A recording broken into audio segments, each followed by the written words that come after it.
Era pequenininho, do tamanho do botão. E aí, isso. 4, piso 1. É tanto... Oxe, está repreendido.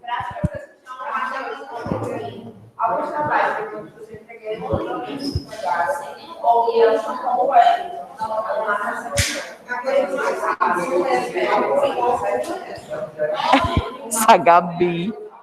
Essa Gabi. Nada.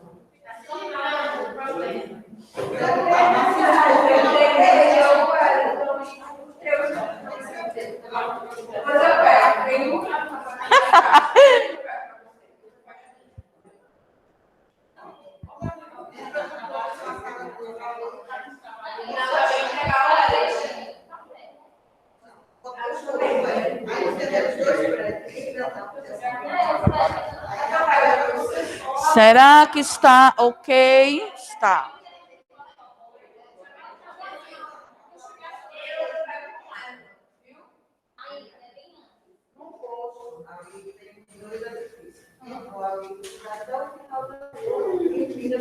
Pessoal, ó, preste atenção, bora lá. Então, hoje a nossa aula será sobre oxigenoterapia, tá? Lembrem que nós vimos já lá naquela aula online sobre monitorização cardíaca. Eu até abri o grupo para vocês, para que vocês pudessem tirar dúvidas naquela aula online, tá? E agora eu vou falar sobre... O que é isso? Eu pensando que era uma barata. E agora nós vamos falar sobre oxigenoterapia. Aí é o seguinte. Oxe, o que foi acontecer aqui que eu fiz, hein? Oxe, não entendi. Será que eu neguei? Oxe. Ah, neguei não, tá aí, Kelly. Pronto, aí é o seguinte, olha só. Nós trabalhamos a primeira nota que eu disponibilizei no grupo, tá? Dia 17 vocês terão a prova. Mais uma vez, né? Mais uma vez falando, não sou eu que estarei com vocês. Será um pessoal da secretaria ou administração, enfim, que estará com vocês. As questões serão do mesmo segmento, do que foi trabalhado em sala, tá? Para evitar do pessoal ter que me chamar para dizer a mesma coisa, vou logo repetir que não vai ser permitida a utilização de celular, tá? E sim de calculadora, e que não se pode compartilhar calculadora. Então, por favor, cada um traga a sua. Pode ser aquela, sei lá, de R$5. Pode ser qualquer uma. Por quê? Porque quem vir aplicar a prova, eu vou dizer, olhe, se você vê o aluno compartilhando a calculadora, por favor, pegue a prova. Aí não é pior? Então, assim, a professora está falando que, por favor, providencie. Eu não quero calculadora chique, não. Calculadora que faça o básico. Certo? E sem falar, que eu ainda estou... O que é isso? Aceitar. Não é?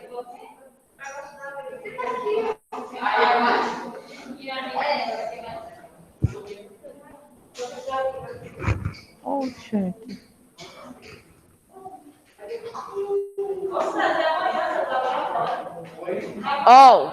E sem falar que, vejam só, eu estou permitindo que vocês utilizem, né, a calculadora, mas lembrem que o correto mesmo seria nem permitir.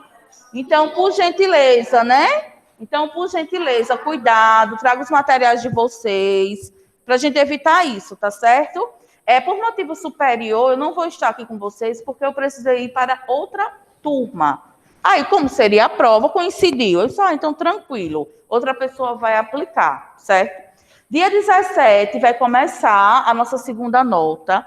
Eu acho que vocês perceberam, né? Já que o grupo é para compartilhar.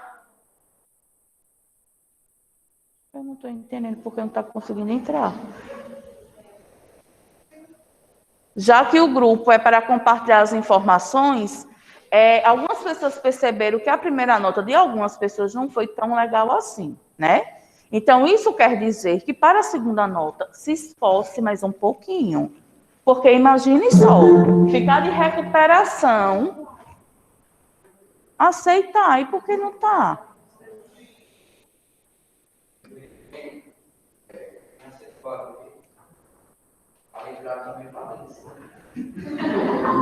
Olha só. Então, imagine só, repetir passo em estado crítico, uma matéria praticamente de 3 meses. Imagine só. Então, cuidado com isso. Estou falando de todo o coração. Cuidado, tá? Toda nota que vocês tiram é mérito de vocês. Se vocês tiram uma nota boa, mérito de vocês. Se vocês, infelizmente, não tiraram uma nota boa, mérito de vocês. Nós devemos ser adultos e saber que é dessa forma. Para cada ação tem uma reação. Então, quem precisar estudar um pouquinho, se esforce. Se esforce principalmente para essa prova, né, do dia 17, para ver se fecha, viu? Tira os 3 pontos para subir a nota. Possivelmente teremos trabalho seminário, tá? Olha aqui, que loucura. A senhora pode fechar. Deixa eu ver se está falando da aula.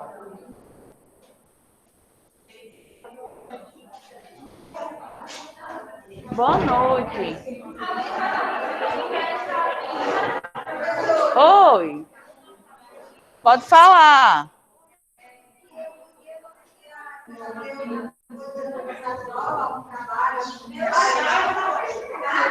Como é? Eu não entendi. Diga. Vai ter a prova e possivelmente um seminário. Porque é o seguinte, ó, prestem atenção. Prestem atenção. Eu vou ver o cronograma da matéria, tá? E eu vou ver quais assuntos faltam, que é obrigatório eu passar para vocês. Porque, vejam bem, vocês foram meu aluno em cirúrgica e eu não costumo passar seminário. Porque eu já expliquei, inclusive, isso. Que às vezes acaba que eu vou dar o assunto tudo de novo. Porque não pense vocês que quando eu passo o seminário é para me livrar de dar aula, não, tá? Até porque eu estou aqui, não estou forçada, não, é porque eu gosto de estar aqui. Só que tem equipe, minha gente, pelo amor de Deus. Quando a equipe está aqui na frente apresentando um trabalho, tá? Quem está ouvindo deve aprender. Esse é o intuito. Estimular o trabalho em equipe de vocês. Só que tem equipe que realmente se supera. Ou seja, o objetivo do assunto não foi atingido. Eu vou lá e dou aula novamente. Entende? Eu não sou assim de ver o que está faltando e eu dizer, não, problema não, eu tenho responsabilidade com vocês. Então, eu vou ver o quadro, o cronograma que eu traço de toda a matéria e eu vou ver se para o perfil da turma P1, em relação à quantidade de assunto, irá caber seminário. Se for, nós vamos trabalhar nota também em seminário. Se não, será prova. Certo? Então, eu vou ver o que é que se encaixa melhor diante dos assuntos que ainda faltam, e eu passo para vocês próxima aula, que é dia 22. Por quê? Porque nós teremos ainda aula prática. Aí preste atenção numa coisa que é bom eu logo adiantar, para vocês entenderem o porquê. Olha só, a matéria é a mesma, passa em estado crítico que eu dou em qualquer uma turma, só que a turma é outra. Por quê? Porque quando vocês pagam técnicas e passam em estado crítico, a dinâmica de passo em estado crítico muda um pouquinho. Deixa eu dizer a vocês por quê. Porque, olha, cuidados pós-morte, eu dou em passo em estado crítico. Entendam, viu? Oxinoterapia, eu dou a prática em passo em estado crítico. Só que, às vezes, coincide, que é o caso de vocês, tá? De estar pagando técnicas e na revisão de técnicas ser a mesma prática de passo em estado crítico. Eu acho maravilhoso isso. Por quê? Porque eu insiro outras práticas em passo em estado crítico, tá? Aí, a quantidade de dias de prática, como está abordando técnicas, muda um pouquinho. Geralmente é de 2 a 3 dias. Até porque quem está dando prática a vocês é a Helena, né? Então, eu realmente sei que vai ser bem dado. Aí eu fico assim, bem tranquilo para poder fazer o cronograma da matéria um pouquinho diferente. Aí eu tenho que decidir isso tudo para o dia 22, porque não vai ter o recesso, não é? Aí eu já quero que vocês voltem orientados, que vai acontecer em julho. Que eu creio que a gente vai terminar em julho. Não sei de certeza, tá? A minha matéria, viu? A nossa matéria. Não sei de certeza. Por quê? Porque depende da quantidade de dias que tiver para deixar do crítico. Às vezes tem mais dias de uma, mais dias de outra. Enfim, não estou prometendo. Certo? Oi. Não, tem mais não. Vocês já viram tudo. Saúde coletiva e Maria Helena.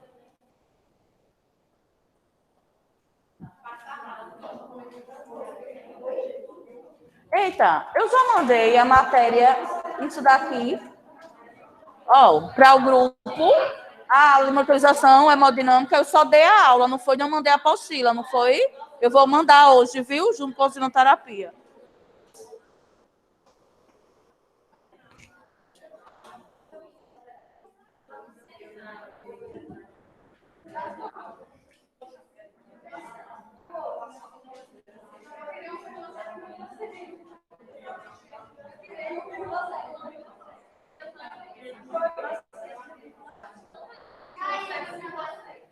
Teve 1,4, 1,6, 1,7, 1,8, 1,9. Teve 1,5 no outro trabalho. Por quê? A maioria foram bons, tá? Tanto o relatório como a anotação foram boas. Ah, professora, por que você demorou a entregar? Tem uma justificativa também. Por quê? Tiveram pessoas que a letra era um pouquinho complicado. Tá? Então, assim, não pensem em vocês. Eu estou falando isso porque teve uma aluna que um dia falou isso, de outra, enfim, outra situação. Inclusive, não foi comigo. Que disse assim: a turma tinha 70 pessoas, ou seja, 70 trabalhos, né? Aí a aluna comentou, e eu ouvi, né? Que o meu ouvido é um pouquinho, não é bom, né? Oxe, a professora vai não corrigir isso. Ela vai olhar a capa e vai dar a nota. Oh, minha gente. Né? Se enganou. Inclusive, eu vi que essa aluna copiou e colou da internet. E ainda peguei a fonte que ela tirou e coloquei. www. De onde ela tinha tirado. Para provar ela que eu leio. Que eu não dou nota por cara, não. Complicado, né? A gente só... Isso é falta de ética. Tem sim um aplicativo. Só para vocês terem ideia, só pegando esse parênteses, só para vocês terem uma ideia. Uma época aí, uma prima minha fez curso comigo, eu reprovei ela. Por quê? Porque eu não tinha condições de passar. Por que eu estou falando isso? Não é sendo antiética, não. Porque se tem algum aluno que diz assim, ela passa por cara, então por que eu não passei a minha prima? Que convive comigo desde pequenininha. Por que eu não passei? Se é por cara? Eu estou formando aqui minhas profissionais, que inclusive no futuro... Ô, professora.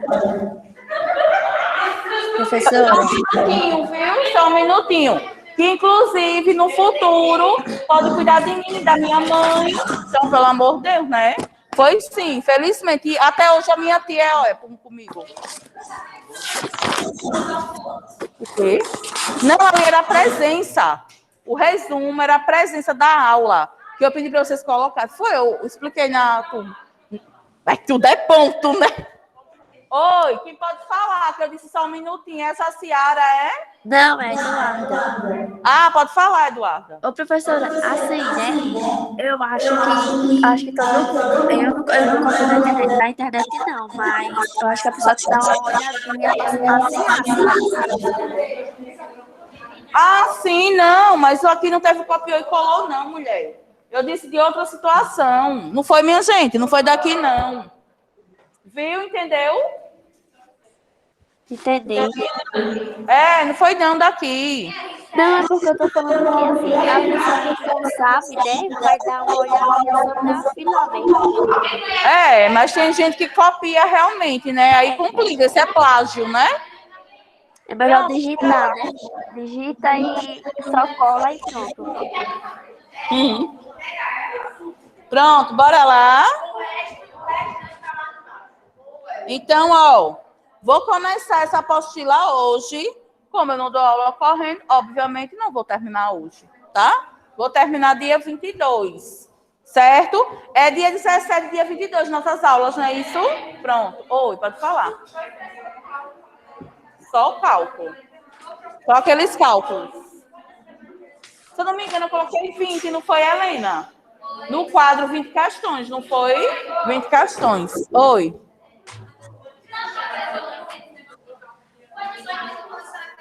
Deixe de presepada, estude, Maria Zenira. Hã? O quê? Sim, sim. Não, meu bem, as questões já prova dia 17. Foram 20. 20. Ó, minha gente, olhe, pelo amor de Nossa Senhora. Vocês viram que a professora Simone passou 3 dias passando o cálculo para vocês. Sempre no final eu dizia, quer que eu repita? Inclusive, teve questões que eu repetia 1, 2, 3, até vocês entenderem. Enfermagem tem que se habituar a gostar de cálculo. Pelo amor de Deus. Professora, mulher, eu perguntei, porque ontem eu estava estudando, fiquei toda embananada. Certo? Então, ó, quem precisar revisar, revisa 1, 2, 3, até entender. Aliás, eu não deixo ninguém em recuperação, né? Quem deixa é o aluno. Vão não para recuperação em paciente em estado crítico. Olha a quantidade de assunto. Mulher, a nossa boca tem poder. Bora lá. Por favor, quem está em casa, desativa o microfone. Caso tiver dúvida, liga, por favor. Quê? Com certeza. Com certeza. A resposta é sim, com certeza. Bora lá? Então, hoje nós vamos começar a falar. Pessoal, olha, suporte ventilatório, UTI, eu não digo nada, viu? Aí vocês terminam o curso, pegam o diploma, vão trabalhar, quem tiver essa afinidade, né? Deus abençoe. Vão trabalhar em UTI Covid, estão lá tudo cheio de dúvida, como instalar catéter, nem diga que me conhece, viu? Ó, que eu tô dizendo, porque eu vou passar aqui, né, e ó, conversando. Ó, nem olha. Ô, professora. Oi. Eu tô com uma dúvida desde o começo. Como é que o novato aí vai aplicar medicação e a pessoa vai fazer os cálculos mentalmente? Como é que é isso? Eu vou ter que pensar nos cálculos, meu Deus do céu. Aí eu vou chegar lá com a calculadora, fazer os cálculos para aplicar na mulher. Entendi. Entendeu? Pessoal, certo, eu vou responder. Pessoal, preste atenção. Ó, à vontade. Prestem atenção. Assim, cada profissional tem o seu perfil, não é verdade? Quando eu ficava com um aluno em estágio, o médico pedia instalar o soro em microgotas. Instalar o soro em microgotas. Ele vai dar o volume do soro e vai dar o tempo. Aí, algumas pessoas diziam assim, deixa o soro lentinho, médiozinho, rapidozinho. Aí lá vem um aluno, ô professora, fulana de tal, mas não tem médiozinho, nem lentinho, nem rapidinho. Tem cálculo, vamos fazer o cálculo? Onde era que a gente fazia? A gente pegava uma folha em branco do próprio setor, sentava lá momentaneamente e fazia. Chegava lá, próximo paciente, instalava o soro nele, ficava tudo bonitinho. Caindo tudo bonitinho, as gotinhas, tudo como deve ser. Aí o que a enfermagem faz? Olha só, viu? quem principalmente trabalha em pediatria. Tem pediatra que já coloca bonitinho, assim, ó. Deixar soroterapia. Pessoal, que barulho é esse, hein? Deixa usar o salto da sapatilha. Ó, bora lá. Aí tem pediatra que coloca assim, ó. Deixar a soroterapia em 13 gotas por minuto. Ou seja, ele já disse bonitinho. Aí a enfermagem, ai, que pãozinho, trabalhar com esse médico. Minha gente, tá chamando você de burro. Entenderam, não? Ele tá chamando a enfermagem de quê? De burra. Traduzindo, é isso. Infelizmente. Porque ele vai dizer, será que elas vão fazer mesmo? Então, eu já vou colocar direto. Ó, minha gente, isso é uma vergonha para a nossa classe. A nossa classe é uma das mais lindas e competentes que existe, mas tem pessoas que envergonham a classe. Então, não, doutor, deixa que eu faço. Não precisa colocar, não, na prescrição. Quem já viu? Tem certeza que você faz? Tenho. Porque quando eu sei, eu tenho precisão. Entendem? Então, vai ter lá volume e tempo. Se habituem. Ah, professora, tem bomba de infusão. Ah, maravilha. Tem bomba de infusão. Vou ensinar vocês a mexer lá no laboratório. Ótimo, maravilha. Mas se a bomba de infusão quebrar? Pode acontecer. Ah, então, olhe, paciente, espere a bomba de infusão consertar para me instalar o soro em você. Quem já viu? Que profissional é esse, hein? Aí o aluno, eita, né, que professora chata, exigente. Realmente, eu aceito o título de exigente, de chata não. Porque as pessoas confundem chatice com exigência, são coisas diferentes. Podem ter certeza que por exemplo, minha mãe adoece. Eu sinto totalmente lisonjeada por ter conhecimento de cuidar da minha mãe. Eu sei que eu estou dando o meu melhor. Então, quando eu estou aqui passando isso para vocês, eu quero que no futuro próximo vocês possam também sentir isso. E dizer que não, que bom que eu sou da enfermagem. Porque a minha mãe não vai sentir falta de nada. Já pensou se vocês não tiverem um professor comprometido que não pense dessa forma? Vocês terem ideia, mas paciente inchado clínico não tem prática, não. Paciente inchado clínico não tem prática. É só teórica. Mas sempre nas minhas matérias, todas as vezes que tem brecha, tem sido prática. Porque eu sei que tem aluno que só aprende praticando. Entende? Então, assim, vocês vão precisar de cálculo. Se alguém contou o continho de carochinha que não tinha cálculo em enfermagem, sinto. Isso é o golpe, viu? O golpe tá aí, cai quem quer. Então...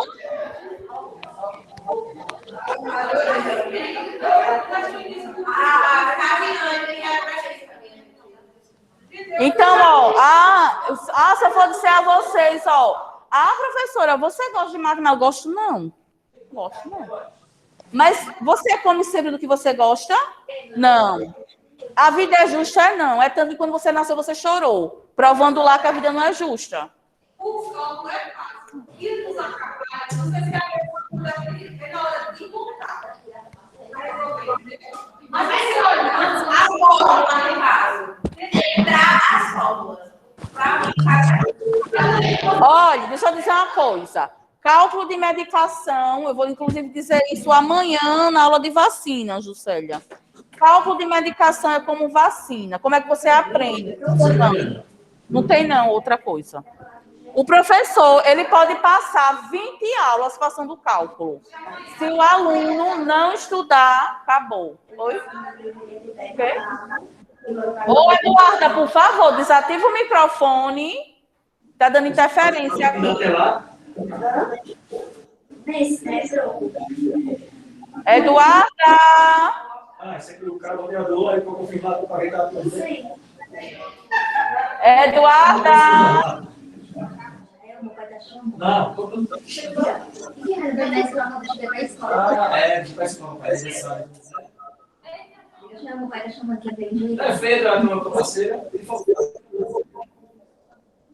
Professora. Posso ser que ela tenha dormido. Não, não. Ela já notificou a senhora, né? Minha gente, alguém avisar aí a ela que está dando interferência? Professora Simone. Oi. Ela falou contigo no privado, né? Tá dando muita interferência. Olha se a senhora consegue me ouvir. Ela Não, falou agora melhorou. Agora pronto, melhorou, viu? pronto. Pronto, obrigada. Certo? Então, assim, ó, vou repetir. Cálculo de medicação é como vacinas. Ou o aluno pega os exemplos que o professor deu e vai estudando, repetindo o mesmo exemplo, repetindo o mesmo exemplo. Eu não vou fugir daquele padrão, não, viu? Não vou fugir, garanto a vocês. Ou faz várias vezes, repete várias vezes. Quando vê a questão e dizer, ei, eu já sei como resolve. Isso é estudo. Ou então, ou não, vai dar certo não. Certo? É como vacina.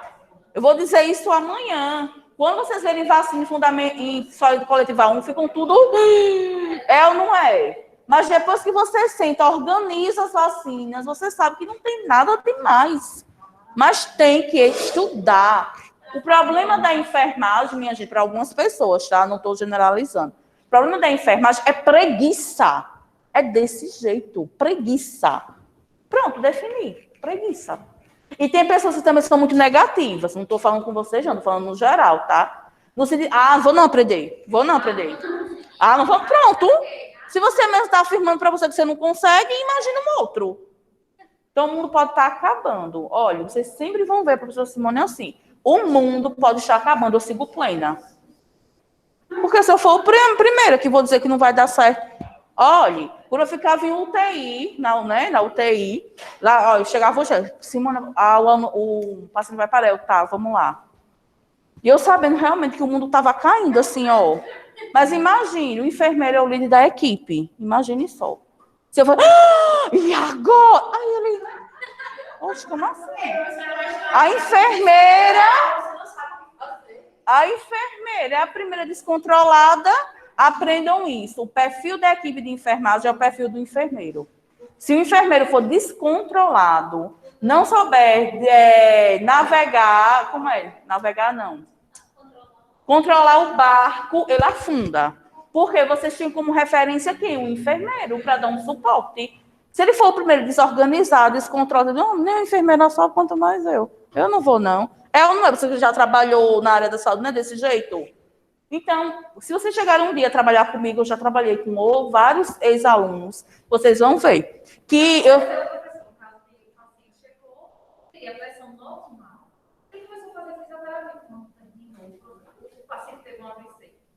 Aí a família, meu Deus do céu, tá falando com o meu pai. Aí a família Exatamente. E vou dizer uma coisa a vocês. Não é porque o professor está aqui na frente que ele sabe de tudo, não. A gente aprende um dia de cada vez. Então, muitas das vezes, eu atuando... Só um minutinho, viu, Gabi? Muitas das vezes, eu atuando, nas mais variadas situações...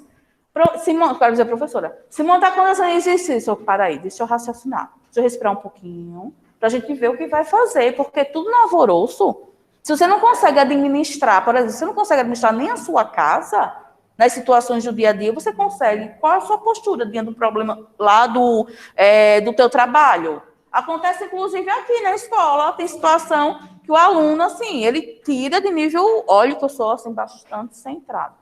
Mas tem aluno que só resolve a causa, mas eu respiro, digo, não, peraí, como é que eu posso resolver? Então, coloque na cabeça de vocês são capazes.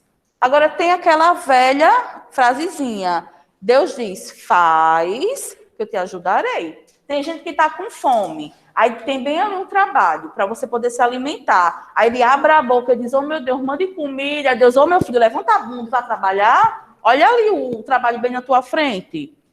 Complicado, né? Diga, Gabi. Eu mesmo, a dificuldade é. Levanta a máscara. O paciente faz amar. Aí dá a comida, o paciente do lado. Aí eu não sei se eu acabo. A comida, você vai ter. Eu vou gritando no meu ouvido. E o cara vai morrendo. Não, primeiro o paciente. A família tá bem. Aí eu digo assim, sai aqui, deixa eu atender, depois eu converso, né? Porque a família mesmo estabiliza a pessoa no seu filho. Ele vai morrer. Um dia eu trabalhei com uma técnica que ela dizia assim, Simone, nada te tira, assim, do controle? Nada. Aí eu, sim, minha filha e minha mãe. Sim, as duas situações, pronto. O resto, vocês sempre vão me ver assim, plena. O mundo pode estar acabando aqui, ó. Mas eu tenho que ter visão de águia e saber resolver, não de me desesperar. Vai adiantar alguma coisa? Não vai adiantar. E outra coisa, enfermeiro que tem perfil desorganizado, a própria equipe não respeita ele. Diz assim, ó, para que eu vou falar com ela? Ela não vai saber resolver. É ou não, Suzy? Desse jeito. Desse jeito. Enfermeiro, minha gente. Eu estou falando do enfermeiro porque vocês virem a administração, que pela hierarquia é o líder da enfermagem, não é assim? Foi minha professora. Certo? Então, aprendam isso. E outra coisa, tenham no enfermeiro de vocês um aliado. Tem técnico de enfermagem que odeia o enfermeiro. Eu não entendo por quê. Não entendo. É uma equipe de enfermagem. Cada um atuando no seu quadrado para que os conhecimentos se juntem em prol do paciente. Eu nunca tive problema com técnico nenhum. Pelo contrário, quando eu saio, eles ficam chorando e eu também, quando eu peço demissão. Então, por favor, né, se alguém também tem essa visão, enfim. Você pode não gostar da pessoa, mas é sua obrigação respeitar enquanto profissional, e vice-versa. Tanto o enfermeiro, né, para o técnico, como o técnico para o enfermeiro, certo? Sim, alguém ia perguntar, posso continuar? Então, como eu estava, né, tentando começar a aula, né, hoje nós vamos começar a falar sobre oxigenoterapia e gasometria arterial.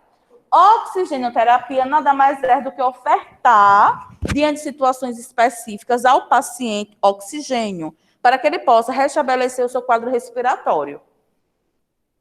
Então, ó, definição da oferta, né, da oxigenoterapia. Então, o que seria? É a oferta de uma concentração de oxigênio inspirado maior que 21%. Por quê?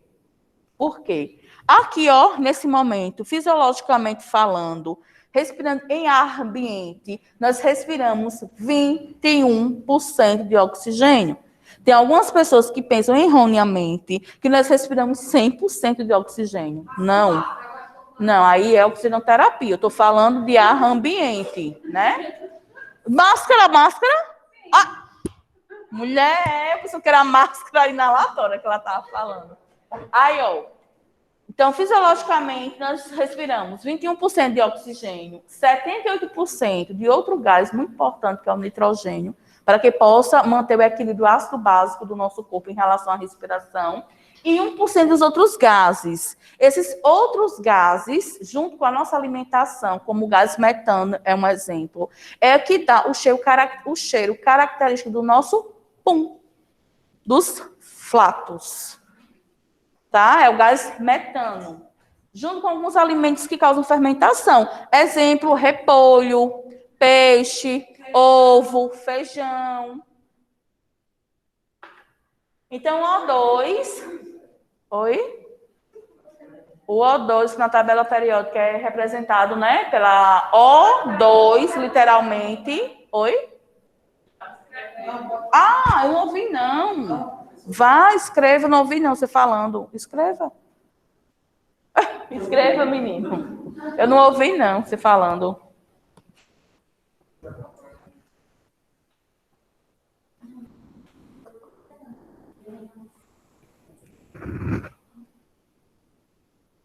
Já viram a prática de oxigenoterapia? Não? Lá em técnicas que eu estou falando. Não? Tá. Eu já vi assim, né? De verdade. Não, eu estou falando aqui, de Santa Bárbara. Se vocês já viram a revisão. Posso passar? Pode? Ó, então o O2 é fonte de vida do ser humano, devendo ser administrado em concentrações que variam, em geral, acima de 21% a 100%, dependendo da necessidade do paciente, visando manter a pressão parcial de O2 dentro dos parâmetros de normalidade. O que seria essa pressão parcial de O2 dentro dos parâmetros de normalidade? que a sua saturação, não importa se é adulto, criança ou idoso, tá? Ela se mantenha acima de 92%. Padrão geral é esse: criança, idoso e adulto, saturação tem que se manter acima de 92. Porém, nessas três situações, são pacientes com algum tipo de comprometimento pulmonar. Pacientes e crianças saudáveis, o nível aceitado de saturação é acima de 95. Pacientes saudáveis, um nível de saturação adequada é acima de 90%, 95%. Idoso que já foi tabagista por muito tempo, que já pode ter um enfisema pulmonar leve envolvido no pulmão, saturação de 88 a 92, padrão normal. Porque eu tenho que saber isso, porque nós sabemos que a saturação, desde que existe gente no mundo que existe saturação. Só que ela ficou muito famosa agora depois do Covid, né? As pessoas falaram, ele começou a saturar, que é baixar a saturação, por isso que foi entubado, tá? De antemão, eu quero dizer a vocês que vocês sabem que existem vários fake news. Quando acontece assim, né, uma repercussão mundial de doença ou qualquer outra situação, isso, e acho que vocês já ouviram falar, foi até a Jéssica que falou, que alguém estava dizendo que estava entubando os pacientes para morrer, não foi tu que falou? Não, eu disse que não conhecia ninguém que fosse para UTI entubado que voltasse. Pronto. Aí eu, coincidentemente, né? Aí eu disse a vocês que, infelizmente, o prognóstico do Covid ainda é insatisfatório, onde de 10% dos pacientes intubados, 8 falecem e 2 apenas sobrevivem. E por que isso acontece? Porque quando o paciente ele chega a evoluir para intubação, é porque o grau de comprometimento pulmonar dele está muito grande. Tá? Nós já vimos no começo da matéria que não é predestinado, não. Você vai para a UTI e você vai morrer? Não. É o contrário. Lá é efetuado cuidados complexos para que você não morra. Mas nós sabemos que é o local que mais trata paciente crítico. Então, a possibilidade de óbito é o quê? Grande. Eu já trabalhei em UTI, minha gente, que durante 15 dias não morreu uma pessoa. Não morreu, não estou falando de Covid, não, viu? Antes. Não faleceu uma pessoa, olha aí. Então, assistência qualificada, equipamento bom, né, protocolo atualizado de medicamento, os profissionais também atualizados com treinamento, isso salva vida. Sem falar que quando você, profissional, não sabe fazer uma conduta bem feita, você pode ser processado por negligente, por não estudar o bastante para salvar aquela vida, que foi esse seu juramento de técnico, de enfermeiro, de médico, foi salvar a vida. Então, uma das formas de você salvar é se atualizar. Pode falar. Professora, a minha prima, aí quando foi um domingo, ele estava com sintomas. Aí ele acordou com muita dispneia. A gente levou para o hospital e ele estava saturando 85. Eita. Aí colocou no oxigênio. Aí quando foi umas 3 horas esperando, a regeneração fosse internada. Aí ele foi levar ele no banheiro. Quando chegou no banheiro, ele voltou, estava 77. Aí aumentou de 8 para 12 litros de oxigênio. E aí a minha prima, que era irmã dele, também estava com Covid. Aí foi para lá para tomar soro, umas vitaminas. Aí quando chegou lá, estava fazendo 92. Aí a médica queria internar ela, né? Só que aí o marido dela não quis de jeito nenhum. Ela foi para casa. Quando foi na sexta, e ela foi para lá, aí ligou de novo para a ir. Aí eu fiquei com ela, até ela se transferiu para Maceió. Quando eu levei ela no banheiro, a saturação dela chegou a 63, ela desmaiou. Aí a gente colocou em 15 litros de oxigênio e aí teve que colocar a fralda para ela não ir mais para o banheiro. Ela ficou 14 dias na UTI. Sobreviveu? Que bom. E o outro que você falou? Também. Ah, que bom. Ela teve 85% comprometido. E que a bom. Médica, se ela fosse internada, como a gente queria no domingo, e o marido dela não quis, ela disse que nem para UTI. Sim. Oi. Eu não sei se foi quem conheceu o rapaz que faleceu no Canaã. De hoje não foi? 15 dias internado. Aí teve o melhor, vai depois ele piorou novamente. E aí quando foi ver, Não, não conheci, eu não conhecia, não. Diogo. Novo? Novo. Complicado, né, gente? Oi. Eu acho que isso não tem nada a ver com Quem faleceu? Que era policial. Sim. Sim.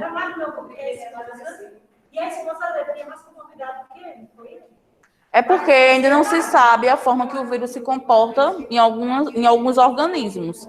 É por isso que eu digo a vocês, não desafie não tire essa máscara não. Não tire não. Eu vejo o aluno aqui brincando, vão por mim. Não é? Eita, vocês não devem ser, minha gente, forçados a colocar máscara somente quando o professor pede, não. Vocês devem ser, né, por meio do mesmo. Oi. Uma pessoa que era jovem, eu acho que se ele tiver 28 anos, ele ia desse filho do papai, né? Sim. Aí gravou um vídeo, bebendo com os amigos, aí pegou um litro de pitu, colocou no litro de água, começa a passar na mão. E gravando o vídeo na caixa d'água, professor Xavier.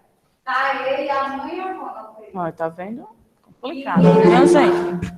Aí, ó, saturação de oxigênio nada mais é do que a quantidade de oxigênio. Oi, como é, Helena? Essa o quê? Ah, eu vou falar agora, hemoglobina. Ó, então, saturação de oxigênio nada mais é do que a quantidade de oxigênio na hemoglobina. Hemoglobina está dentro da hemácia, junto com oxigênio. Hemácia é a parte vermelha do nosso sangue. Então, isso quer dizer que se eu tenho uma anemia e tem rebaixamento de hemácia, eu vou ter rebaixamento de hemoglobina, eu vou ter rebaixamento de oxigênio. Então, eu posso apresentar um grau de dispneia diante de uma anemia. Sim, pode. Não é só COVID, não é só distúrbio respiratório que causa dispneia, não, tá? Aí algumas literaturas chegam a dizer que o normal de saturação de RN é de 85 a 95 e do adulto acima de 90. Porém, as literaturas hoje em dia, em tempo de Covid, que foram atualizadas para a oxigenoterapia, vem dizendo exatamente o que eu disse a vocês.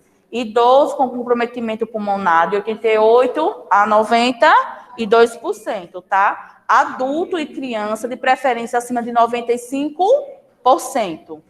Outra coisa que pode alterar nível de saturação é crise de ansiedade. Devemos ter cuidado, por quê? Tem pessoas que apresentam crise de ansiedade e elas começam a hiperventilar. O que é isso? Começa a ficar dispneico e as trocas gasosas não são afetadas da mesma forma. E daí, quando olha lá a oximetria, a saturação. E ele não está com Covid, tá? Então, qual seria a conduta da enfermagem? Pedir para ele se acalmar. Uma simples conversa, na maioria das vezes, resolve. E a saturação do paciente, ó, sobe, tá? Então, devemos saber analisar todas essas situações. Aí, em relação à oxigenoterapia, tem dois termos importantes que vocês precisam lembrar, que em algum momento vocês com certeza viram, tá? Que é hipoxemia e hipóxia. Hipoxemia, diminuição da concentração de oxigênio na corrente sanguínea arterial. Hipóxia, diminuição da oferta de oxigênio aos tecidos. Aí vejam só, eu vou repetir para vocês analisarem o que eu vou perguntar. Hipoxemia, diminuição da concentração de oxigênio na corrente sanguínea arterial. Já hipóxia é diminuição da oferta de oxigênio aos tecidos. Aí, analisando essas definições, vocês acham que diante de uma hemorragia, por exemplo, o paciente perde sangue, ele vai ter dessaturação também. O que acontece primeiro? É a hipoxemia ou a hipóxia?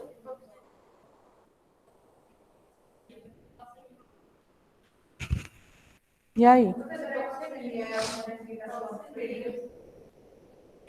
É um dos sinais. Primeiro acontece, sim, com certeza, a hipoxemia. Por quê? Vai diminuir, né, sangue na corrente sanguínea, que vai levar a uma diminuição de oxigênio. Diminuindo o oxigênio, o mesmo não vai chegar aos tecidos, causando uma hipóxia. E qual seria o final daqui, caso não seja reinvertido? Uma anóxia, que é a ausência de oxigênio. E daí o paciente vai evoluir para uma parada cardiorrespiratória. Oi. Um paciente psicológico com crise de ansiedade, ele pode ter uma parada cardiorrespiratória? Por conta da crise de ansiedade? Não. Quando dá muito forte, Só se ele tiver comorbidades cardiológicas já, que pela ansiedade a pressão suba e o predispõe a ter um infarto, por exemplo. Mas não quer dizer, você tem uma crise de ansiedade, você vai infartar. Muitas das vezes é mais sensação que a crise de ansiedade traz.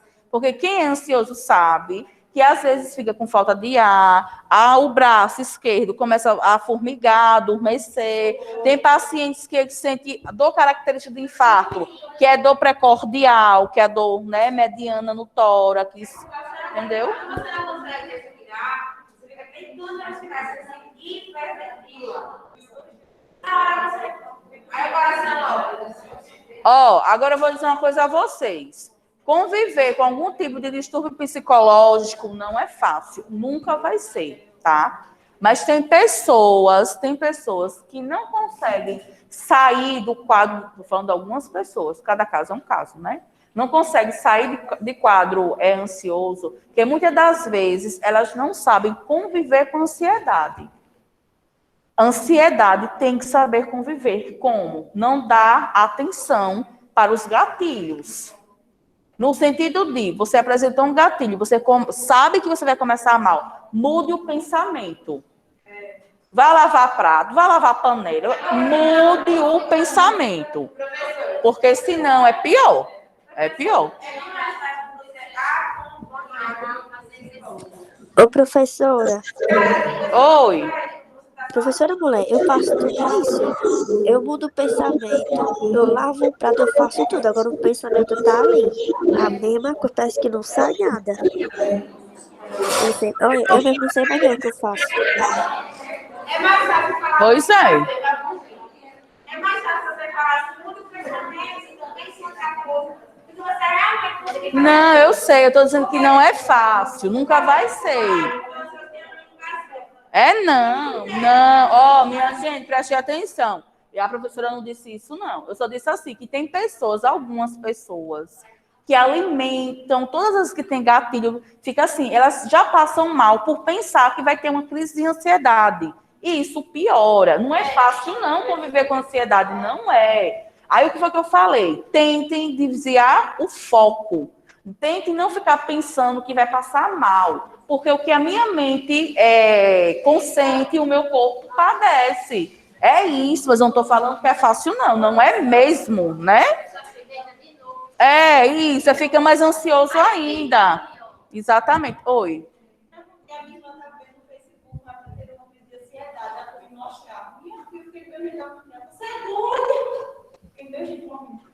Não é fácil para o paciente, não é fácil para quem convive com o paciente, não é fácil. A gente precisa saber que em algumas situações, ou você normaliza até sua crise de ansiedade, ou você não consegue nem vir para o curso, nem trabalhar. E a gente não pode deixar os nossos problemas passar por cima da gente. A gente tem que passar por cima dos nossos problemas. Porque todo mundo tem problema na vida. Um menos, outros mais. Mas todo mundo tem. Se a gente for pensar que só você não tem sorte. Enfim, imagine. Isso é o que você pensa. Vá perguntar da vida do outro. Para você ver, eita, realmente. Pois é. Aí a ansiedade, vem gatilhos e gatilhos. Foi isso que eu quis dizer. Viu? Então, objetivos de se fornecer oxigênio para o paciente. Facilitar trocas gasosas que, porventura, estejam comprometidas. Manter viabilidade tecidual corpórea, que é exatamente ofertar oxigênio para que os tecidos não possam entrar em necrose. Manter os níveis de PaO2, que é a pressão, né, parcial de O2, que é a saturação.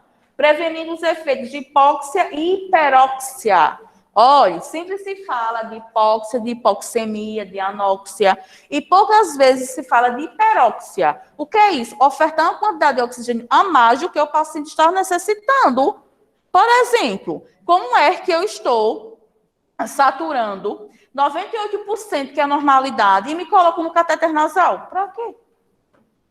Para quê? Não tem justificativa, tá? Então, oxigênio, minha gente, utilizado em dosagem, não é que não é indicativo para o paciente X. Isso causa vício no cérebro. Tem pacientes que se acostumam só dizer que está bem com oxigênio. Inclusive crise de ansiedade, viu? Olha, eu já fiz um par de uma mulher tendo crise de ansiedade. Ela colocou na cabeça que ela não ia conseguir parir. Então, se ela era ansiosa, foi um gatilho para que ela, né? Minha gente, o menino coroando. E ela, eu vou morrer. Eu vou morrer, mãe, calma, o bebezinho já está aqui. Eu assim, plena. Calma, o bebezinho já está aqui. Eu estou do seu lado, vai dar tudo certo. Você é uma guerreira. Daqui a pouco o bebê vai estar nos seus braços. Confie em mim. Mulher, olha, não tem aquele negócio apontando para o oxigênio. Se você colocar aquele negócio, eu vou melhor. Depois eu vou colocar aquele negócio. Aí arrastei o torpedo de oxigênio, fingi que eu liguei, coloquei aqui, passou. Ó, é isso que eu estou falando, tá? Porque tem pessoas que realmente são viciantes em algumas... Tem pessoas, inclusive, que é viciante em medicamento. Midazolam é um deles. Diz, a minha dor só passa com midazolam. Aí você vai, segunda, terça, quarta, quinta, sexta, então midazolam, que é viciante, inclusive. Quando chega no sábado, se no sábado foi o mesmo médico da segunda que já conhece você, ele usa placebo. O que é isso? Pede para a enfermagem injetar soro fisiológico na sua veia e você vai dizer que passou. Por quê? Porque o que a minha mente acredita, o meu corpo padece. Isso é falta de humanização? Não é. O que seria falta de humanização? Tratar mal o paciente. Porque sua obrigação, ele pode ir durante a noite 20 vezes. As 20 vezes você tem que tratar ele com cordialidade. Porque ninguém procura o hospital porque quer, não. Ninguém. Oi. Dolantina. Aí toda a manhã, quando ela ficava pegada, ela não sabia dela e tal, se ficava ela percebia. E ela não saía até que ela fazia escândalo. É porque ela causa relaxamento. Relaxamento. Aí eu acho que ela percebia porque ela não relaxava. Ela poderia até dizer que estava passando, por exemplo, a dor, por exemplo. Mas como ela não ficava assim, ó, ela dizia, você não fez. Né? É pressão parcial de oxigênio, que nada mais é do que a saturação. E outro objetivo da oxigenoterapia é diminuir o trabalho respiratório, evitando fadiga muscular. O que seria essa fadiga muscular? Quando os pacientes estão com dispneia, que é a dificuldade de respirar, eles começam a forçar a musculatura. Tá? Você vê nitidamente que o paciente está o quê? Cansado. Você percebe até na voz, ele falando com você. Se você falar com alguém que está com dispneia, até no WhatsApp, você percebe que ele está cansado. Porque ele começa a forçar a voz, tá? E outra situação é o famoso BAN. O que é o famoso BAN? B-A-N de navio. Batimento de asa de nariz. Paciente altamente dispneico, ele começa a fazer assim no nariz, ó. Ó. Abrir e fechar. De tão cansado que ele está, tá? Isso é fadiga muscular. Tem que ser resolvido com oxigenoterapia. Aí existem os tipos de hipóxia, né? Quando o tecido ele não consegue, diante de uma hipoxemia, receber a quantidade de oxigênio apropriada. Então, existe a hipóxia hipoxêmica, que é a diminuição do nível de oxigênio no sangue, decorrente da diminuição da difusão do oxigênio nos tecidos, ou seja, diminuir o oxigênio no teu sangue, obviamente os tecidos não irão receber o suporte de oxigênio adequado, tá? Pode entrar, inclusive, em necrose em algumas situações. Hipóxia circulatória é resultante da inadequada circulação capilar, decorrente, por exemplo, de uma má perfusão tissular. O que seria isso? Ó? As nossas extremidades, elas são dotadas de capilares, que é o menor vaso sanguíneo que existe no nosso corpo. Então, quem está irrigando os dedos da gente são os capilares sanguíneos.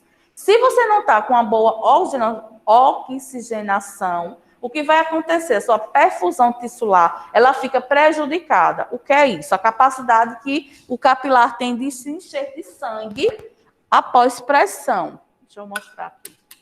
Ó, quando eu aperto o dedo, assim, ó, quando eu aperto o dedo, ele não fica pálido? A parte que eu estou apertando, não é? Ó, tá pálido, porque os vasos estão sendo comprimidos.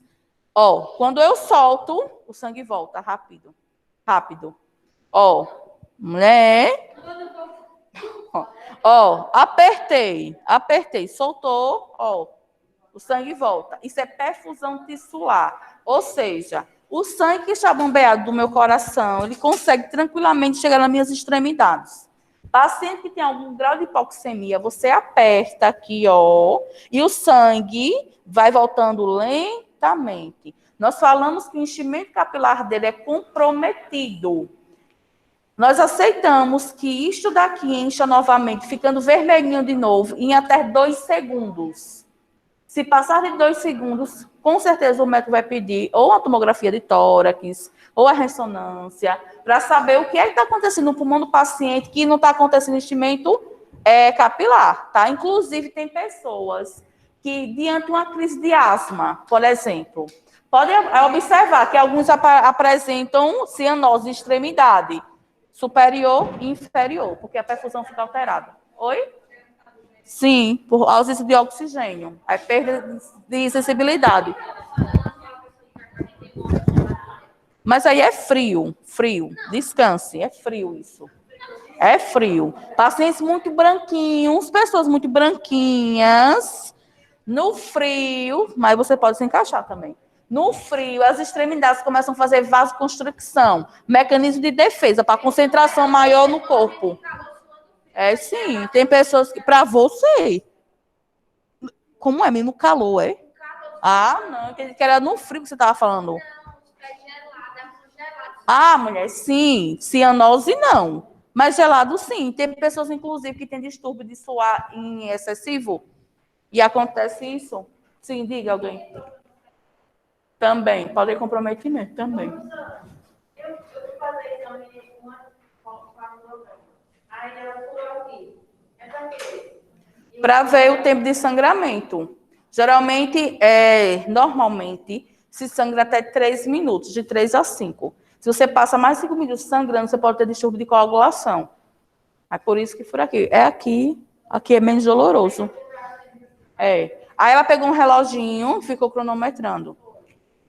Hipóxia anêmica é decorrente da diminuição da concentração das células de hemoglobina,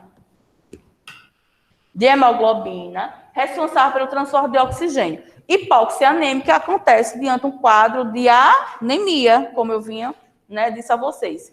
Hipóxia histotóxica ocorre quando uma substância tóxica interfere na capacidade dos tecidos de utilizar oxigênio. Exemplo, cianureto, que é um gás, inclusive, tóxico, tá? O que seria essa hipóxia histotóxica? Alguns agentes, algumas substâncias, como gases, como o cianureto, ao entrar em contato com a nossa via aérea superior, ele fecha a periferia, ou seja, faz vasoconstricção nos vasos. Se faz é um efeito nocivo, tá? Se faz vasoconstricção nos vasos, o sangue ele não chega de forma apropriada. Então, o paciente pode perder a consciência, pode apresentar dispneia, enfim. Só para vocês terem ideia, eu não sei, vou fazer uma viagem agora, só para vocês entenderem, tá? Essa questão dos gases. Às vezes, filmes de ficção, aparecem várias jatos de fumaça em uma sala, por exemplo. E só quem consegue passar por esses jatos de fumaça é quem está com máscara. Todas as pessoas que ficam expostas desmaiam. O que é aquilo? Gás tóxico. Sim, com certeza. Se não tiver atendimento imediato.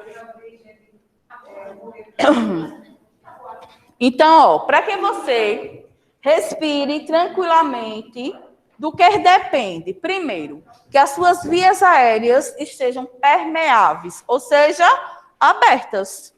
É tanto que quando nós estamos, exemplo, gripados, tem pessoas que se sentem o quê? Sufocado.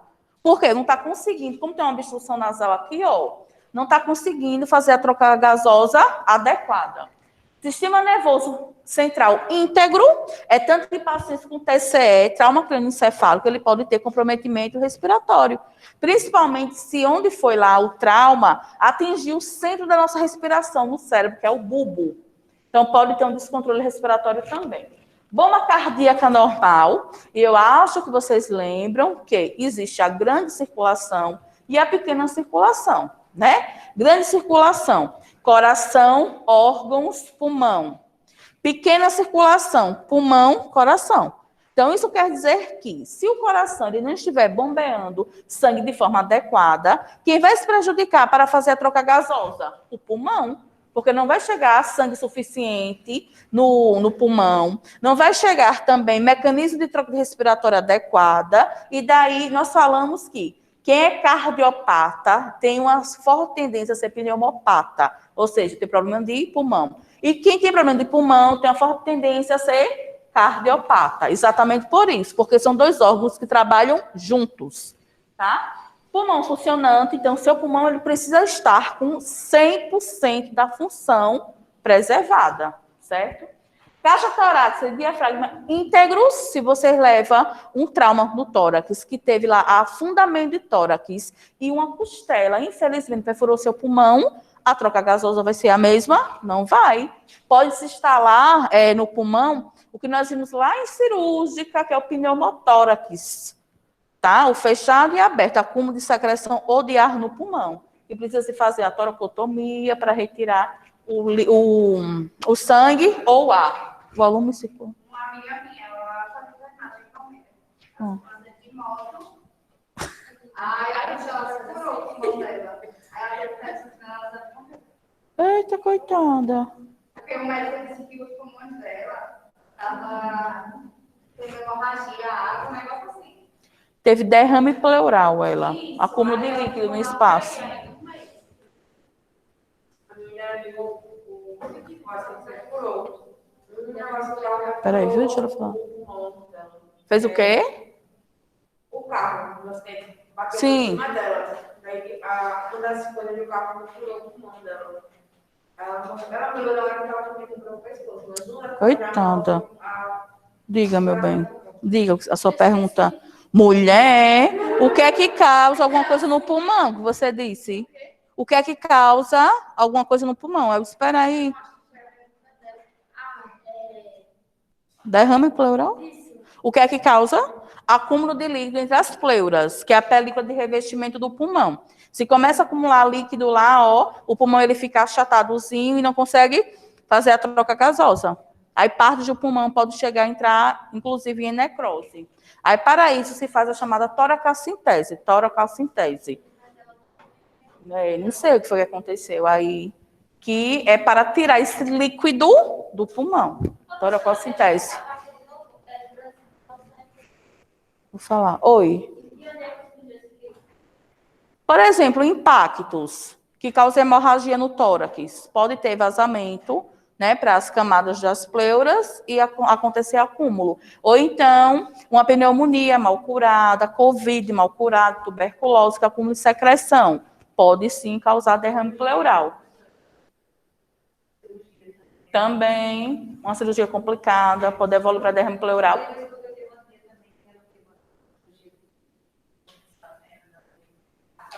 Sim. Sim.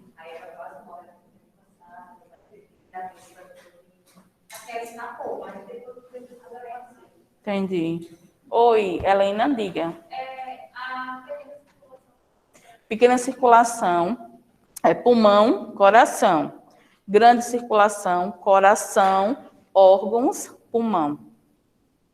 Certo? Aí, ó, sim, volume circulante de sangue adequado. Mulheres têm um pouco de sangue a menos que homem por conta da menstruação.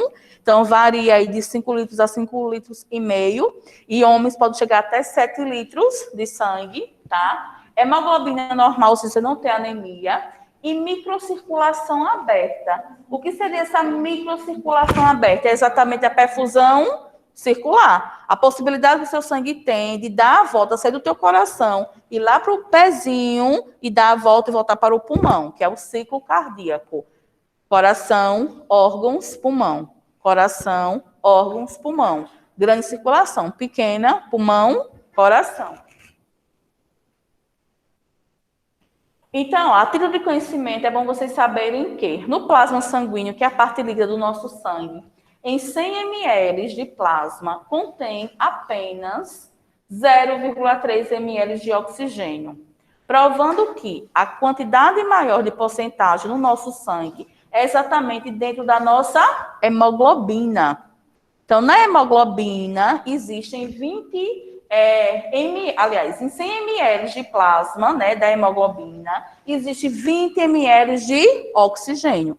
Então, isso quer dizer que se você tem uma grande hemorragia, possivelmente que o seu hematócrito, o nível de hemácia caia abaixo de 7%, você precisa imediatamente de transfusão sanguínea de hemácia. Porque dentro da hemácia existe a proteína chamada hemoglobina, que existe o oxigênio. É um casamento. Tá? Hemácia casou com hemoglobina, que tiveram como filho o oxigênio.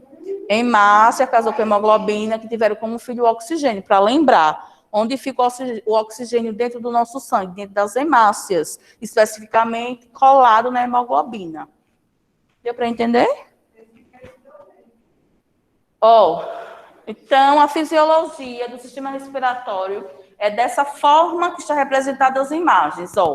Na inspiração, o músculo principal que divide o nosso tórax do nosso abdômen é o diafragma. Então, ele está aqui, dividindo o tórax do abdômen. Então, na inspiração, o diafragma se contrai e baixa os músculos intercostais. Para quê? Para que o ar ele possa adentrar sua cavidade abdominal. Na expiração, acontece o contrário. O diafragma relaxa para que o ar ele seja empurrado para cima. Então, você, inspira, o diafragma contrai. Expira, o diafragma relaxa, tá? E por que o ar entra na nossa cavidade torácica? Exatamente porque aqui dentro tem menos oxigênio do que aqui fora. Se fosse o contrário, a gente não ia poder respirar. Se aqui dentro tivesse mais oxigênio, para que você ia respirar se aqui dentro já tinha concentração ideal de oxigênio? Então, o ar entra porque aqui dentro tem menos oxigênio do que aqui fora, tá? Aqui é positivo para oxigênio e aqui é negativo. Todas as vezes que eu faço, aqui fica positivo e aqui fica negativo. Quando eu faço, aí acontece o contrário. É por isso que o ar entra dentro do corpo, porque aqui tem mais do que aqui dentro. Então, eu preciso respirar para que, através, né, da pressão atmosférica, ele possa adentrar a minha cavidade pulmonar. E, especificamente, dentro dos alvéolos pulmonares, acontece a hematose, que é a troca do oxigênio pelo gás carbônico. Então, você inspira oxigênio e libera gás carbônico, tá? Por que é importante a liberação de gás carbônico? Para a fotossíntese das plantas. Inclusive, a concentração de gás carbônico no nosso corpo só pode chegar a 40%. Se chega a mais, eu falei isso na primeira apostila, se chega a mais, o gás carbônico começa a ficar tóxico. E a sua hemoglobina, lá embaixo. Então, normalmente, nós temos 98%, 99% de saturação de oxigênio, concentração de oxigênio, e apenas até 30%, 40% de gás carbônico.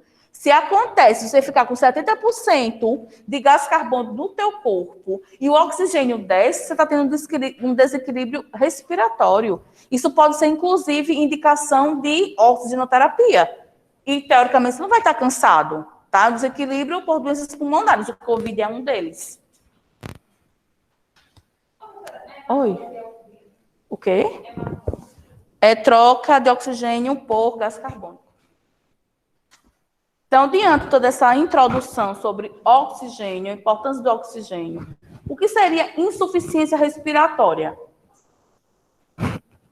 Nada mais é do que a incapacidade do aparelho respiratório, que ele vem a perder, né, a capacidade de fornecer oxigênio para os tecidos, dessa forma remover gás carbônico, tá? Por quê? Para haver uma troca gasosa adequada, entra oxigênio e sai gás carbônico, é necessário que as vias aéreas estejam quê? Permeáveis, abertas.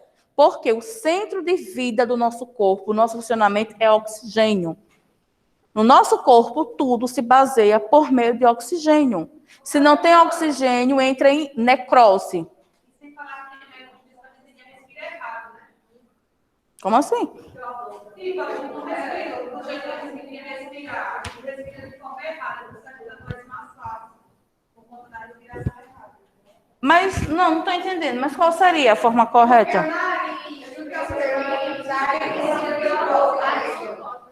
Quando respira por a boca, o oxigênio entra do corpo. Ah, entendi. Tá falando para quem respira pela boca. Algumas pessoas, né? Não são todas. Né? Pessoas que têm muita rinite, às vezes acaba acontecendo isso. Tá? Aí vejam só. Para uma insuficiência respiratória, eu preciso saber se o paciente... Ô, professora, eu respiro pela boca, eu não entendi o que acontece. O quê? Repita. Eu respiro pela boca. Ah, sim. Porque, olha, para acontecer a hematose, né, que é a troca de oxigênio por gás carbônico, o local ideal que se faz isso são os alvéolos pulmonares. Então, teoricamente, se você faz essa troca gasosa adequada pela região nasal, que faz parte do sistema respiratório, os gases não se tornam tóxicos no seu corpo. Porém, existem pessoas que respiram pela boca, diante de uma obstrução nasal, um quadro de sinusite, rinite, e daí essa troca gasosa ela não fica adequada, e muitas das vezes acontece a inalação de gás poluído, né? Os poluentes. É isso que estavam comentando aqui, entendeu? Ah, entendi. Pronto, aí vejam só. Então, diante de um quadro de insuficiência respiratória, não importa se é aguda ou crônica, nós devemos saber que precisamos oferecer ao paciente o suporte ventilatório, que é exatamente a assistência ventilatória, que nada mais é do que um conjunto de procedimentos que irão permitir, facilitar e garantir que o pulmão possa fazer essa troca gasosa adequada. Porque até então ele está com alguma incapacidade que não está conseguindo fazer essa troca. Para isto, para nós promovermos essa assistência ventilatória ao paciente, eu tenho que saber também que eu tenho alguns equipamentos destinados a se colocar no interior das vias aéreas naturais do paciente, para facilitar a troca gasosa, oxigênio e gás carbônico, e também manter essa troca gasosa de forma adequada. Então, esses equipamentos têm a finalidade de entrar em contato com a mucosa do aparelho respiratório do paciente e devem ser pouco irritantes. Por quê? Oxigênio, para ser oferecido ao paciente, ele tem que ser umidificado. Porém, tá? Eu já vi alguns protocolos agora, novinho, de 15 dias para cá, dizendo que em caso de Covid, quando eu ofereço oxigênio umidificado ao paciente, a possibilidade de formar respingos no ar é muito grande. Então, já tem alguns protocolos de oferecer momentaneamente para o paciente, já que o oxigênio vicia, como eu falei, ele seco, ele sem ser umidificado com água destilada. Mas isso é momentaneamente, pela possibilidade de fazer respingos, ou seja, criar gotículas que favoreçam a transmissão, tá? Mas isso é um caso à parte. Em geral, nós ofertamos, sim, oxigênio para o nosso paciente umidificado, não seco. Oi. Qual é a diferença da máscara de uso para aquele caninho? Que caminho? Ah, caninho, bota no nariz. Eu não sei o que é. Ah, o catéter nasal. Você está falando. É a porcentagem de oxigênio. Geralmente, a massa de Hudson, a porcentagem de oxigênio é maior do que o catéter nasal. O catéter nasal oferece, em média, 6 litros por minuto de oxigênio. Tá? Então, olhe. Ô, professora, Oi. assim, eu fiquei sabendo que esse chá de cabacinha, você sabe qual é? Sei. Dizem que ele acaba com a sinusite, é verdade? Com sinusite ou rinite? Sei não dizer, amor. Porque eu cheirei tanto aquilo e não acabou, não. Não sei não dizer. Nunca ouvi falar, não, de chá para sinusite. Ah, Não sei não dizer. Então, de oferta de oxigênio, eu tenho que saber que existem os métodos não invasivos de oxigênio para o paciente, E entre eles estão cânula de Guedel, que na realidade, prestem atenção, cânula de Guedel, em geral, ela não oferta uma quantidade boa de oxigênio. Sabe por quê? Porque ela não é ligada a uma fonte de oxigênio. Ela só serve somente para abrir as vias respiratórias do paciente inconsciente. Eu vou mostrar o que é cânula de Guedel, tá certo? E cânula nasofaríngea, que é colocado, né, no interior da região nasal do paciente, e a máscara laríngea, que em geral é pela boca do paciente que coloca oxigênio. Ó, cânula de Guedel é este dispositivo aqui. Ó, esse dispositivo aqui. Em qual situação se utiliza isso? Quando o paciente está inconsciente, que vai entubar, né, o paciente. Então, para ele não fazer anóxia, precisa que se abra a via aérea momentaneamente dele, para que passe uma quantidade considerável de oxigênio, certo? Enquanto se prepara o material para a intubação.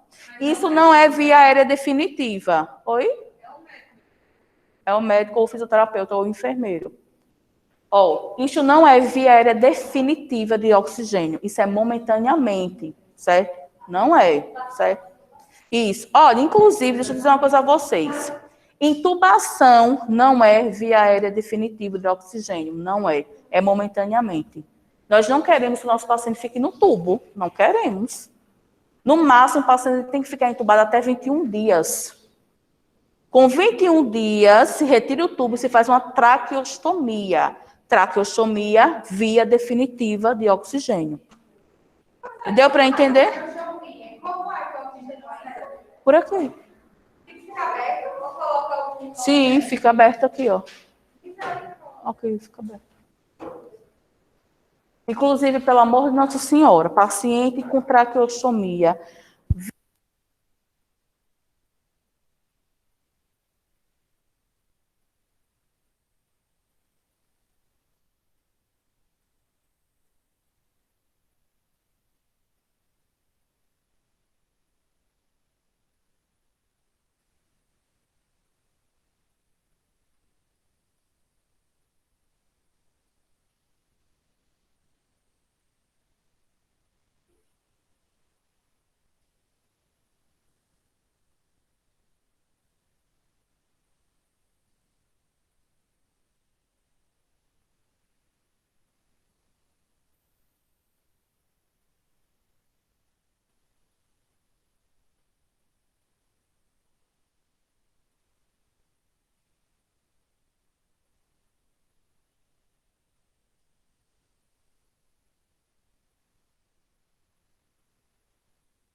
Ô, gente, vocês estão ouvindo alguma coisa?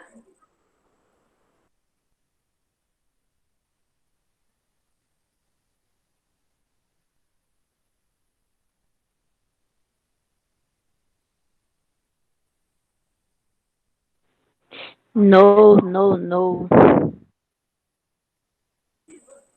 Vixe, ela tá lá explicando, né? Ainda dá pra ouvir nada mesmo.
Então, ó, como método invasivo, os dois principais... Aliás, o principal, desculpa, é exatamente os tubos endotraqueal. Existem dois tipos de tubo, que é o TOT, tubo orotraqueal, TOT, tubo orotraqueal, tá? O primeiro é utilizado em cirurgias, por quê? Diz para vocês em cirúrgica que paciente que está fazendo anestesia geral, ele foi submetido à anestesia geral, ele fica intubado, tá? Só que é a intubação momentaneamente. Então, não precisa que na terminação do tubo se tenha esse cuff. Não precisa. Por quê? Porque ele está lá sedado, ele está lá inconsciente, ele não está se mexendo, então ele não vai extubar por ele mesmo. Já pacientes que ficam em longo prazos com tubo, de 15 dias a 21 dias, não se usa o primeiro tubo, e sim o segundo. Precisa que tenha o cuff, que é o balão de fixação. Exatamente para que, à medida que ele for diminuindo a sedação dele, que ele vá acordando, ele não apresenta agitação e ele mesmo se estube. Então, é como se fosse sonda, não precisa da fixação do sonda vesical de demora, é a mesma coisa, tá? Então, existem esses dois tubos.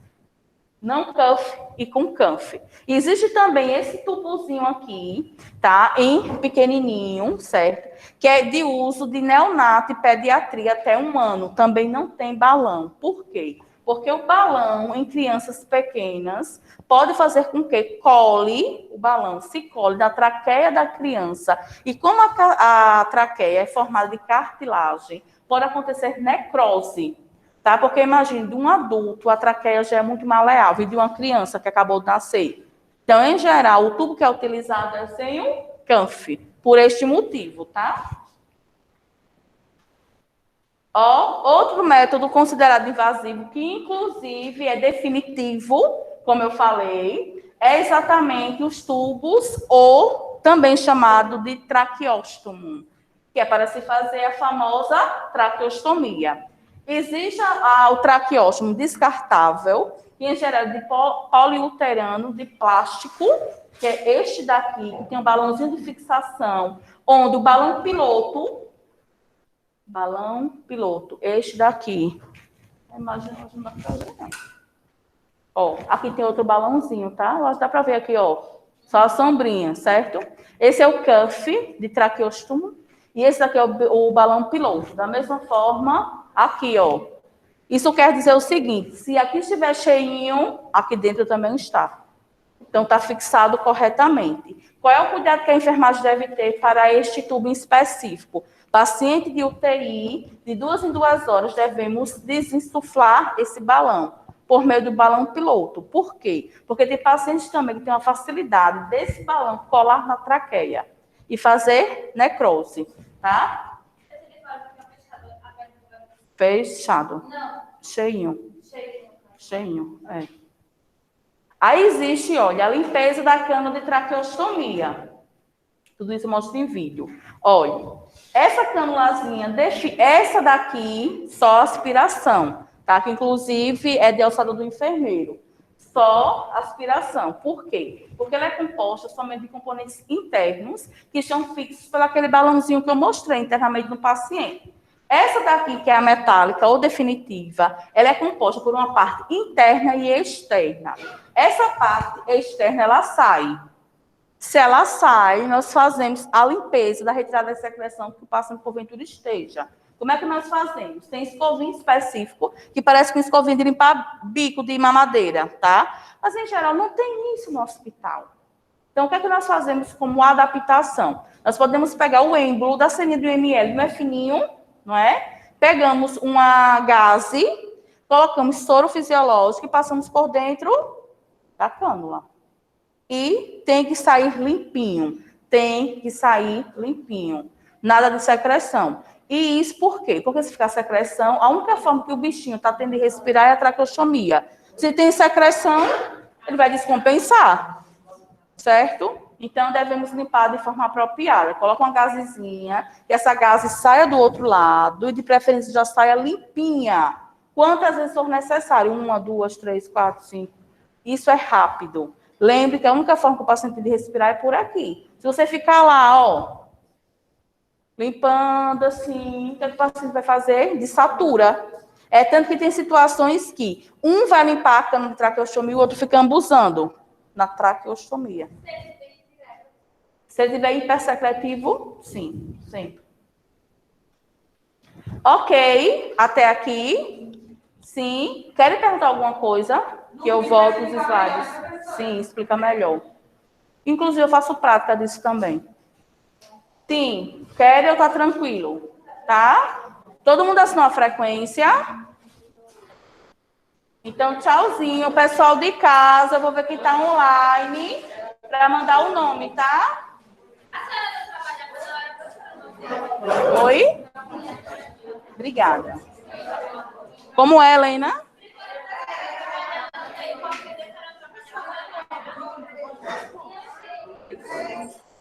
Ó, então, Ana Lúcia.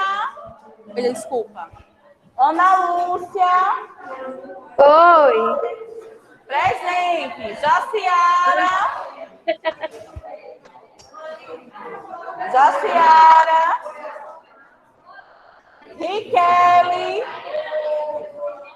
Larissa Vieira. Presente. Tá, pode sair, tá? Para Jaciara responder. Larissa Vieira, Riquele. Jaciara presente. Tô ouvindo, Jaciara, pode sair. Presente. Maria Eduarda. Eduarda. Presente. Já chamei Professora, todo mundo. Pode sair, tá? Tá, Eu não vou não colocar no grupo, porque eu já fiz por aqui, tá bom? tá. Tchauzinho. Certo, tchau. Oi.